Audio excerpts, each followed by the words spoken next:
NH농협생명 그들을 막고 싶다. 생활용품 회사에서 일어난 끔찍한 살인사건. 범인은 바로 회사 대표 A씨. 피해자는 A씨가 고용한 직원 B씨였는데요. 하필이면 회사에 아무도 없는 시간에 물품 라벨 작업을 하자며 B씨를 부른 회사 대표 A씨. 그날 물품 라벨 작업 창구에서는 무슨 일이 있었던 걸까요?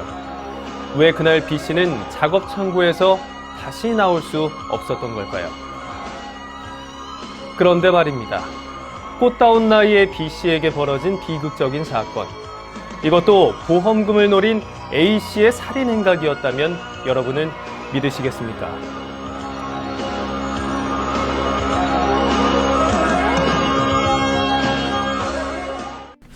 와, 김상민 씨가 직접 오신 줄 알았어요. 다시 봐도 너무 잘하시네요. 네. 네. 지금 너무 AI처럼 저를 칭찬해 주시는 거 아닙니까? 네. 과장님은 요거 업로드 되면 그때 처음 보실 것 같은데. 네. 그렇죠? 민망할 것 같습니다. 네. 이런 칭찬 저 감사하고요. 네. 자, NH농협생명 그들을 막고 싶다. 오늘 두 번째 시간입니다. 오늘 사례는 제가 앞에서 인트로에서 소개를 해드렸듯이 한 회사의 대표와 직원과 관련된 이야기인 것 같아요. 어떠한 사례인지 자세하게 소개해 주실까요? 네. 아주 치밀하고 잔혹한 사건이었습니다. 네. 당시 A회사 대표이사이자 가해자인 A씨는 그 악화되는 회사 자금 사정 때문에 본인 수입만으로는 거주하고 있는 집의 월세, 회사 운영비, 본인 소유 외제차, 요트, 제트스키 네. 이런 비용들을 감당 못하는 상황이 되자 이 범행을 결심한 것으로 진술했습니다. 그런데 얘기를 들어보니까 물론 월세 내기도 힘들고 그런 건 다 이해가 됩니다. 그런데 요트의 제트스키는 좀 너무 허영심과 관련된 그런 단어들이 아닌가 싶을 정도로 당연히 없는 거 아닙니까? 우리 같은 일반인들이라면? 사람마다 네. 이제 소비관이 다르긴 하는데 네. 다만 이제 그 소비를 유지하기 위해서 사람의 소중한 생명을 뺏었다는 게 가장 큰 문제라고 보고 있습니다. 근데 무엇보다 중요한 게 사람의 생명인데 다른 사람의 목숨을 가지고 이런 보험 사기를 벌였다. 정말 용서받지 못할 일이라는 생각이 듭니다. 자, 그런데 제가 지금 궁금한 게 종업원 B씨가 살해를 당했어요. 그러니까 죽은 건 B씨인데 왜 가해자인 A씨한테 보험금이 돌아가는 건가요? 그 가해자 A씨가 정말 나쁜 네. 사람이었던 게 종업원 B씨를 그렇듯한 말로 현혹시켜서 직원 복지다 네. 이런 말로 유혹을 해서 가입 후 2년이 지나면 퇴직금도 나오고 네. 여러 가지 좋다 이런 미사역으로 해서 본인을 수익자로 그리고 B씨를 네네. 피보험자로 하는 그런 보험 계약을 피보험자 B 동의하에 체결하였습니다. 수익자가 그러면은 A씨가 네, 맞습니다. 되는 건데 그 가해자 A씨가 마치 B씨를 위해서 뭔가를 해주는 것처럼 보이긴 하네요. 네, 맞습니다. 그런데 그 보험을 뜯어봤더니 네. 피보험자 B씨가 사망할 경우에 네. A씨에게 총 26억 원 상당의 많은 보험금이 지급되도록 설계되어 있는 그런 류의 보장성 보험이었습니다. 26억 원이요? 예, 맞습니다. 일반적으로 직원의 복지 차원에서 체결되는 보험 계약의 경우에는 직원이 어떤 산재 사고처럼 네. 작업 중에 상해나 어떤 물적 손상에 대해서 초점을 두어서 보상을 하는데 네. 이런 경우에는 A씨가 본인의 보험금 편취 의사를 가지고 보험 계약을 추진하다 보니까 네. 사망할 경우에만 보상이 초점이 맞춰져 있었습니다. 그렇구나. 그러니까 보통 직원들을 위해서 하는 복지적인 차원의 보험이라면 직원이 직장 생활을 하다가 다치거나 문제가 생겼을 때 보장이 되는 거여야 하는데 이 케이스 같은 경우에는 직원이 죽었을 때 사망보험금을 받을 수 있게끔 설계가 돼 있었다는 그런 뜻이군요. 네, 맞습니다. 네, 하나 더, 이 사건 보험계약에서는 피보험자인 B씨가 네. 퇴사하는 경우 보험계약이 자동으로 해지되고 보험계약자인 가해자 A씨는 이미 납입한 보험료를 돌려받지 못한다는 내용이 포함되어 있었습니다. 네. 단순 직원이 복지만을 위해서 월 60만 원이 넘는 보험을 가입했다? 이거는 말이 안 되는 사건입니다. 자, 그러면은 만약에 저를 위해서 저희 회사 대표님이 한 달에 60만 원 정도 보험금을 낸다 그러면 저는 대표님을 의심해 볼 만하겠군요. 맞습니다. 그럼 아주 강하게 의심하셔서 네. 고발하셔야 합니다. 그러니까 생각을 해보면 집 월세도 못 냈다던 대표가 직원의 복지를 위한 보험에만 한 달에 60만 원을 넣었다는 거 정말 말이 안 되는 상황인데 사망 시에 보험금이 26억 원. 네. 네, 그렇죠. 굉장히 많은 돈입니다. 26억 원을 받았다고 하니까 이건 계획적인 의도가 아주 다분해 보입니다.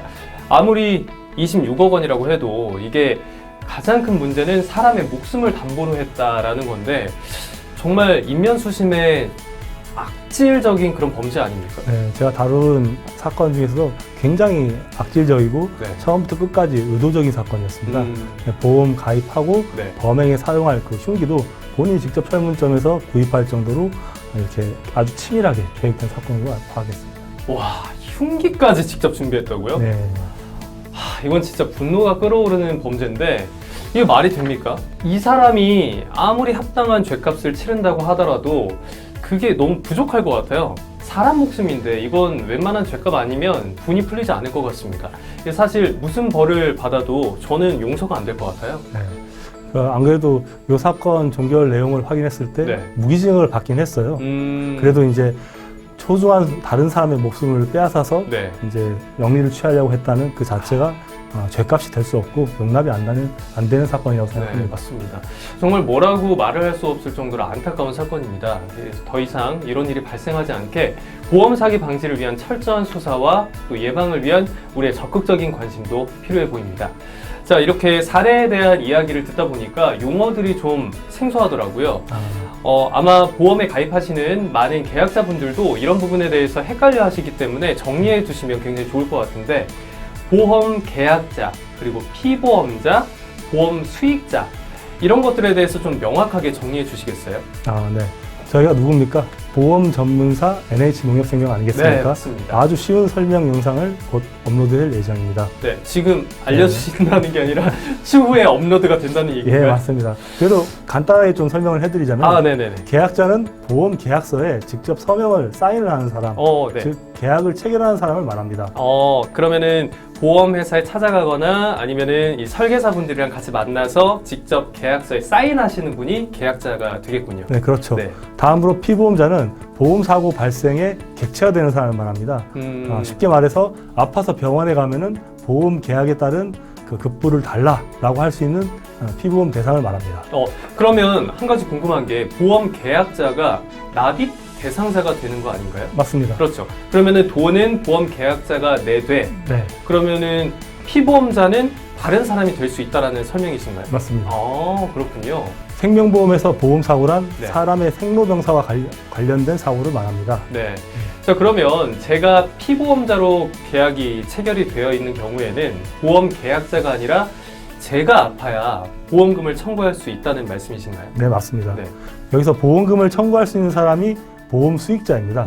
다시 말해서 네. 보험사에 보험금을 청구할 수 있는 권리가 있는 사람이 보험 수익자가 되겠습니다. 그러면 여기서 또 궁금해지는 게 제가 피보험자면 제가 보험 수익자가 되니까 네. 무조건 보험금은 제가 받을 수 있는 건가요? 네, 피보험자와 다른 보험 수익자를 지정할 경우에는 네. 피보험자의 서면 동의는 필수로 받아야 합니다. 그러면 보험 계약자가 보험 수익자가 될 수도 있고 피보험자가 보험 수익자가 될 수도 있는데 그 과정에서 보험 수익자를 설정할 때는 네. 피보험자의 동의가 필요하다. 그렇습니다. 그렇군요. 저는 무조건 제가 피보험자면 저만 돈을 받을 수 있는 건 줄 알았는데 그건 또 아니었네요. 한번 확인을 해보셔야 할 것 같습니다. 저희 부모님이 보험 수익자로 돼 있는 게 아닌가. 네. 오늘 집에 가서 네. 보험증권을 다시 한번 확인해 봐야겠습니다. 맞습니다. 네, 이렇게 핵심을 찝어주면서 설명을 해주시니까 이해가 정말 쉬운데요. 저희 NH농협생명 유튜브에 곧 올라갈 자세한 설명 영상이 더 기대가 됩니다. 채널을 꼭 지켜봐 주시고요. 또 보험을 악용한 사례들 듣다 보니까 이러한 사례가 의심되거나 아니면 또 나도 모르게 이런 보험 사기에 연루되거나 하는 경우도 있을 것 같아요. 네. 과장님께서 보실 때는 이런 케이스 혹시 많이 접해 보셨나요? 나도 모르게 보험 사기에 연루돼 있는 경우.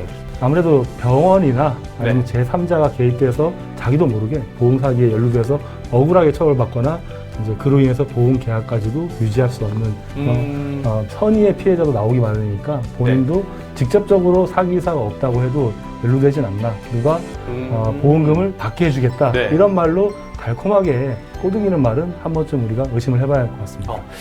이렇게 간략하게 설명을 해주시긴 했는데 구체적인 사례를 들어야 명확하게 알 것 같아요. 혹시 직접 겪어보신 그런 사례가 있으신가요? MC님 진행 능력이 매우 훌륭하신 건 알겠지만 네. 이건 또 더 중요한 내용이기 때문에 저희가 다음에 다시 만나요. 이렇게 또 미끼를 던지시고 과장님 아무리 생각해도 방송 프로이신 것 같은데 정말 처음이신 거 맞으시죠? 처음입니다. 네, 그렇군요. 네, 구독자 여러분, 내용 더 알차게 꾸며서 저희는 다음 시간에 다시 돌아오겠습니다. 저희 보험 전문사 NH농협생명의 따뜻한 응원 부탁드리고요. 다음 영상도 기대해 주세요. 기대해 주세요.